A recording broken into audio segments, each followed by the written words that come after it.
Hi, good evening. இன்றைக்கி இந்த வீடியோவில் நீங்கள் பார்க்க போகிறது என்னோடய ஸ்டைலில் காலிஃப்ளவர் பக்கோடா.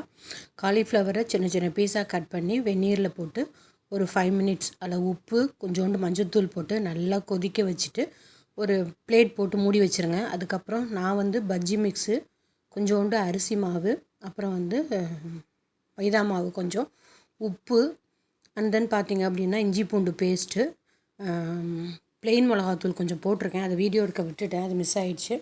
அதுவும் கொஞ்சம் ஆட் பண்ணி மாவு தண்ணி ஊற்றி பிசைஞ்சு ஒரு 5 மினிட்ஸ் ஊற வச்சுருங்க. ஊற வச்சதுக்கப்புறம் அந்த நம்ம இது பண்ணி வச்சுருக்கோம் இல்லையா, காலிஃப்ளவர் வேக வச்சு வச்சுருக்கோம்ல, அதில் இருக்கிற தண்ணி எல்லாத்தையும் ஒட்டை வடிச்சிட்டு அதையும் கொஞ்சம் தண்ணியாக எடுத்து வச்சுங்க. நல்லா தண்ணி ஊற்றி பஜ்ஜி மாவு பதத்துக்கு பிசைஞ்சுக்கணும். ரொம்ப தண்ணியாக இருக்கக்கூடாது, ரொம்ப கெட்டியாகவும் இருக்கக்கூடாது. பிசைஞ்சு எல்லாத்தையும் ரெடி பண்ணி எப்போ போட போகிறீங்களோ போட போகிறதுக்கு ஒரு 5 நிமிஷம் முன்னாடி இது மாதிரி மாவில் போட்டு நல்லா மிக்ஸ் பண்ணி ஒரு 2 செகண்ட்ஸ் வச்சுருங்க. அதுக்குள்ளே எலுப்பச்சட்டியில் எண்ணெயை ஊற்றி நல்லா காய வச்சுருங்க. காய வைக்கிறதுக்கும் இது வந்து 2 நிமிஷம் நல்லா ஊறுறதுக்கும் உங்களுக்கு கரெக்டாக இருக்கும்.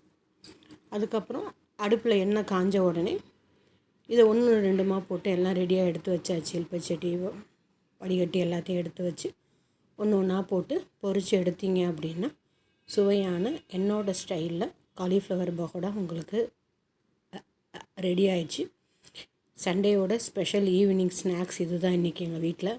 எல்லோரும் செஞ்சு பார்த்துட்டு எனக்கு என்னங்கிறத கமெண்ட் பண்ணுங்கள். ரொம்ப கிறிஸ்பாக இருக்கும். இதுக்கு தொட்டுக்க வந்து ஒன்றும் தேவை கிடையாது. இருந்தாலும் நான் வந்து எங்கள் பாப்பாவுக்கு வந்து டொமேட்டோ சாஸ் வச்சு கொடுத்துருவேன். அவங்க சாப்பிட்ருவாங்க. அவ்வளோதான். ஃபாலோ பண்ணிங்க, சப்ஸ்கிரைப் பண்ணிங்க.